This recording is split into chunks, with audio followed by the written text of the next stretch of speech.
Federata Shqiptare e Basketbollit ka përjashtuar nga aktivitetet sportive për këtë sezon skuadrat e Skënderbeut për meshkuj dhe femra. Pezulimi i absurd sipas drejtuesve të këtij klubi ka qenë vetëm kalimi i detyrimeve financiare për pjesëmarrje në një tjetër llogari bankare nga e mëparshmja ku ato derdheshin çdo sezon. Për çudisin vit na vjen një informacion se neve jemi të penalizuar nga aktiviteti kombëtar i basketbollit shqiptar sepse kemi kryer pagesat konform rregullave dhe ligjeve në fuqi. Sekretari i Federatës qëndron stoik dhe thotë këto dy klube janë të përjashtuara sepse nuk kanë kryer pagesën në rrugë të zezë.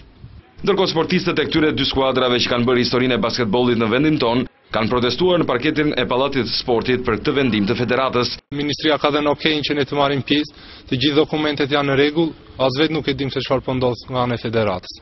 Kampionati i basketbollit meshkuj dhe femra do të startojë të mërkurën pas një ngërçi të gjatë, ku federata u kërkonte klubeve kthimin në SHA dhe pagesën e detyrimeve financiare për pjesëmarrje.